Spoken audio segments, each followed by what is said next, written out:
আসসালামু আলাইকুম। আমার ফেসবুকে যারা আছেন আপনাদের সবাইকে শুভেচ্ছা জানাচ্ছি। আপনাদেরকে একটা গুরুত্বপূর্ণ জিনিস বলতে চাচ্ছি। আমি সরকারে আসার আগে এবং এর পরে বহু মানুষ আমার সাথে ছবি তুলে রিকোয়েস্ট করে, অনেক করে ছবি তুলে। সরকারে আসার আগে এমন হয়েছে, বহু প্রোগ্রামেও গিয়েছি, অনেকে ছবি তুলেছে। এখন আমাকে কেউ কেউ জানিয়েছে এই সমস্ত ছবি দেখিয়ে কেউ কেউ অবৈধ সুবিধা আদায়ের চেষ্টা করছেন এবং কেউ কেউ নাকি বিভিন্ন কথা বলে চাঁদা আদায়েরও চেষ্টা করছেন। এগুলো আমি শুনেছি, সত্য মিথ্যা জানি না। আমি এটা তীব্র প্রতিবাদ করছি। যারা এই সমস্ত কর্মকাণ্ড করছে বা করার চেষ্টা করছে, আপনারা তাদেরকে পুলিশে ধরিয়ে দিবেন।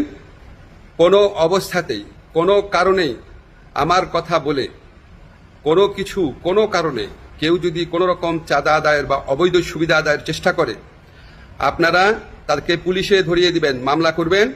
মামলার কপি আমার ফেসবুকে পাঠিয়ে দিবেন, আমার যে ফ্রেন্ডদের পেজ আছে সেখানে পাঠিয়ে দিবেন এবং অবশ্যই আমি চেষ্টা করব এটার বিরুদ্ধে ব্যবস্থা নেওয়ার জন্য। আমি বা আমার সরকারের কেউ কোনো রকম অবৈধ কাজের প্রশ্রয় দিবে না।